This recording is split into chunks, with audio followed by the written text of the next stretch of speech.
बोलो श्री सत्यनारायण भगवान की जय। आइए भगवान श्री सत्यनारायण की कथा के पंचम अध्याय को आज श्रवण करेंगे और धर्म लाभ उठाएंगे।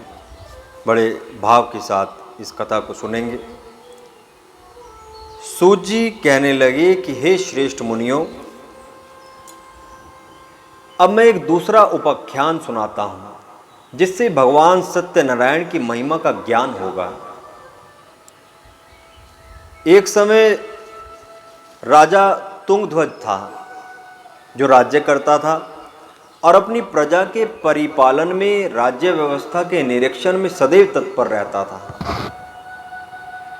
एक बार वो राजा इसी उद्देश्य में भ्रमण के लिए निकला और भ्रमण करता हुआ अपने नगर से कुछ दूर चला गया। वहाँ उसने देखा कि कुछ गायों को चराने वाले ग्वाले एक वट वृक्ष के नीचे भगवान श्री सत्यनारायण भगवान की पूजा अर्चना कर रहे हैं और सत्य व्रत को अंगीकार कर रहे हैं। सत्य व्रत को धारण करने के लिए प्रतिज्ञा ले रहे हैं कि हम सत्य के मार्ग पर चलेंगे, धर्म के मार्ग पर चलेंगे। इस तरह भगवान सत्यनारायण की पूजा कर रहे हैं। वे उस समय भगवान की स्थापना करके व्रत आदि का पालन करते हुए अर्चना आराधना में संलग्न थे।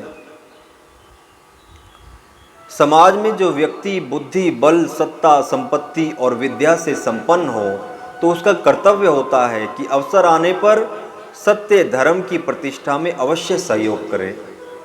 यदि हम स्वयं नहीं जा सकते तो कुछ धन वहाँ पर पहुँचा दें। यदि हमारे पास धन नहीं है तो कुछ ना कुछ सेवा का कार्य आप जाकर वहाँ पर अवश्य करें। किसी न किसी तरह से उस पुण्य कार्य में, उस धार्मिक कार्य में अवश्य भाग लेना चाहिए। यदि स्वयं ऐसे कार्यों का आयोजन ना भी कर सकते हो तो दूसरा कोई वैसा कार्य कर रहा हो, कोई धार्मिक कार्य कर रहा हो, कोई पुण्य कर्म का कार्य कर रहा हो, कोई धार्मिक आयोजन कर रहा हो,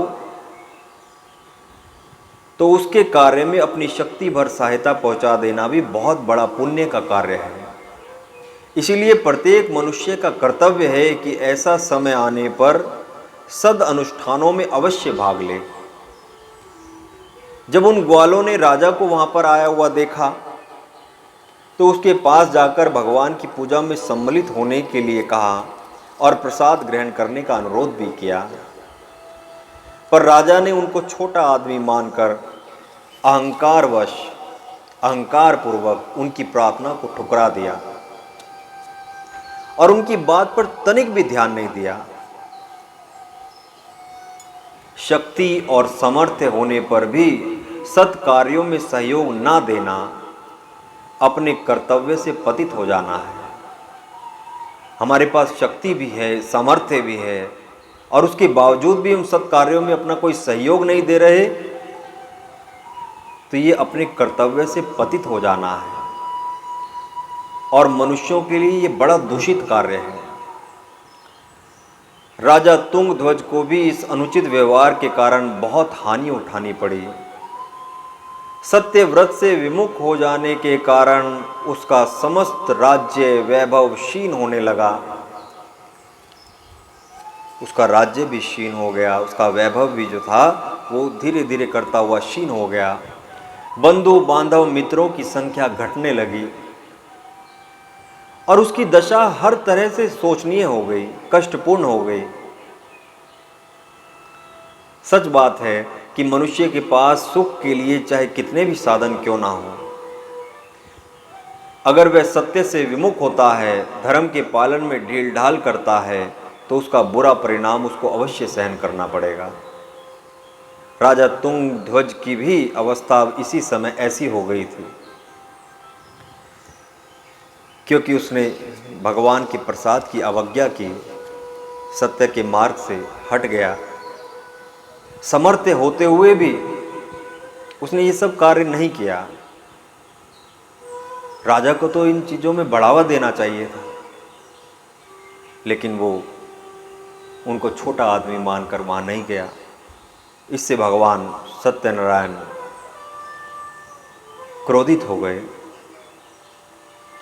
जब राजा अपने ऊपर आई इस विपत्ति और दुर्व्यवस्था के कारण विचार कर रहा था कि मेरे साथ ऐसा क्यों हुआ, तो उसे अपने अहंकार और सत्य व्रत से विमुक्ता की बात याद आई।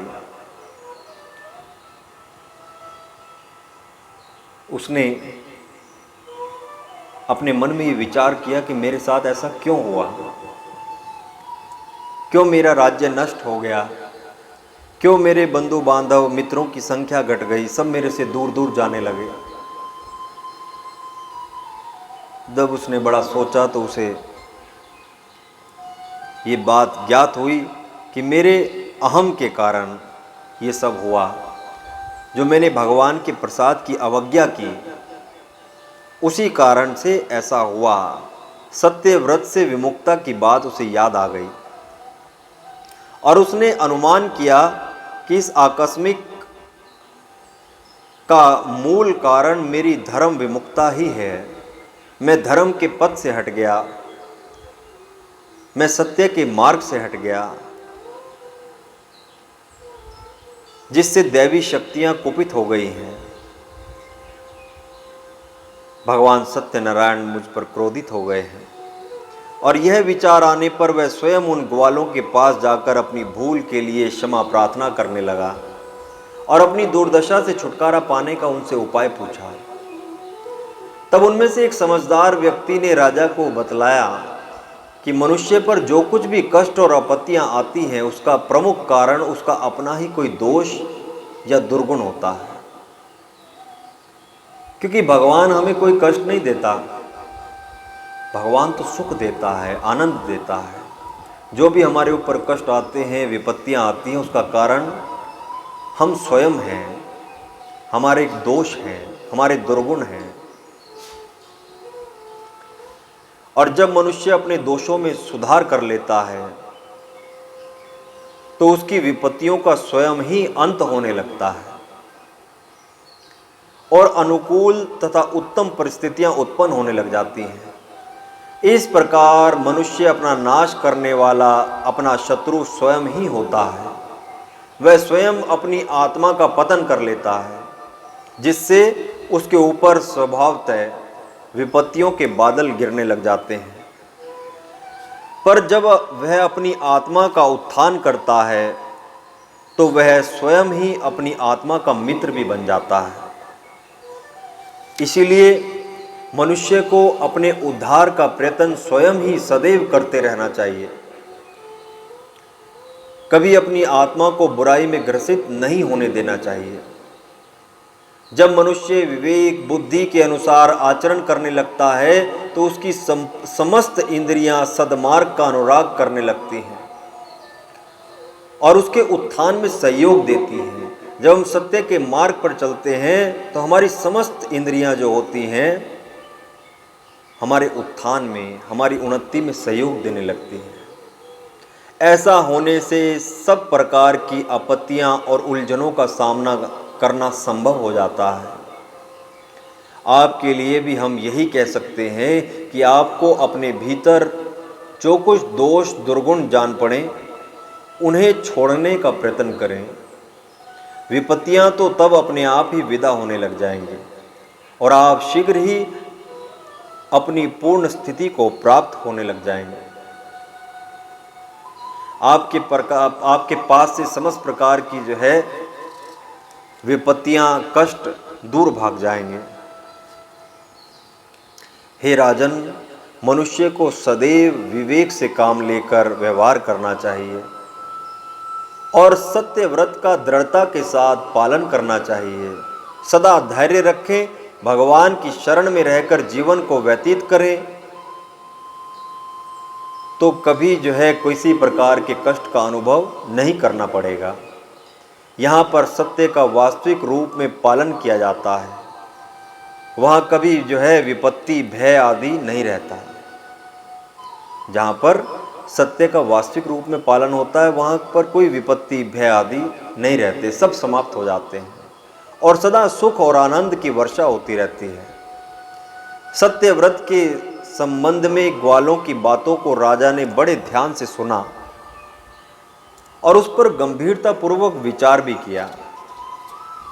उसे सत्य की महिमा का पूर्णतः विश्वास हो गया और उसने निश्चय कर लिया कि मैं कभी भी सत्य व्रत से विचलित नहीं होऊंगा, मैं सदैव सत्य के मार्ग पर चलूंगा, भगवान श्री सत्यनारायण की पूजा करूंगा, समय समय पर उनकी पूजा का आयोजन करता रहूंगा, जिससे मुझे अपनी इस प्रतिज्ञा का ध्यान रहे। इस प्रकार उसने भगवान सत्यनारायण की शरण ग्रहण की और उसके फलस्वरूप कुछ ही समय में वह समस्त प्रकार की बाधाओं से छुटकारा पाकर फिर पूर्ववत संपत्ति और वैभव का स्वामी बन गया। राजा तुंगध्वज गोप गणों के सदुपदेश के लिए सदैव उनके प्रति कृतज्ञ बना रहा। उन ग्वालों ने जो उसे सदुपदेश सुनाए थे, तो राजा सदैव उन ग्वालों के प्रति कृतज्ञ बना रहा, उनका आभारी बना रहा। निसंदेह अज्ञान को मिटाकर ज्ञान लोक में पहुंच जाना मनुष्य का सबसे बड़ा सौभाग्य है। इसमें कोई भी संदेह नहीं है कि सत्य साक्षात भगवान का स्वरूप है, और जो हार्दिक निष्ठा के साथ सत्य का पालन करने लग जाएगा, वह इसी उपासना के द्वारा परमात्मा को प्राप्त कर लेगा। भगवान सत्यनारायण की दृढ़तापूर्वक उपासना करने से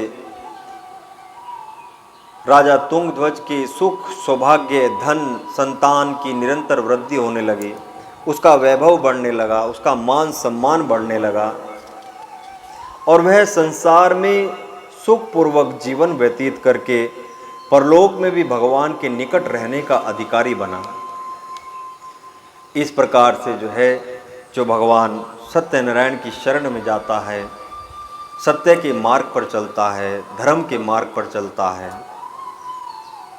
तो वो निश्चित रूप से भगवान के सानिध्य को पाने का अधिकारी हो जाता है।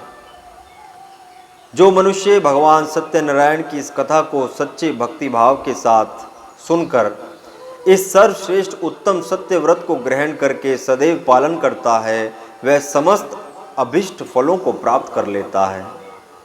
भगवान सत्यनारायण की कृपा से उसे धन धान्य की कभी कोई कमी नहीं होती। इससे दरिद्र व्यक्ति भी दरिद्रता से छुटकारा पाकर संपत्ति और वैभव को प्राप्त कर लेता है। जो बंधन में फंसा है वो बंधन से मुक्त हो जाता है। जो किसी प्रकार के भय से भयभीत है वो निर्भय हो जाता है। और सत्य रूपी भगवान की उपासना के द्वारा मनुष्य का सभी सांसारिक विघ्न मनुष्य के और बाधाएं समाप्त हो जाती हैं, उनसे छुटकारा हो जाता है। भगवान सत्यनारायण की कृपा से मनुष्य के सभी श्रेष्ठ मनोरथ पूर्ण होते हैं और अंत में वह भगवान के सन्निधि में उत्तम पुरुषों के समान सद्गति को प्राप्त होता है, और इसमें कोई संदेह की बात नहीं है।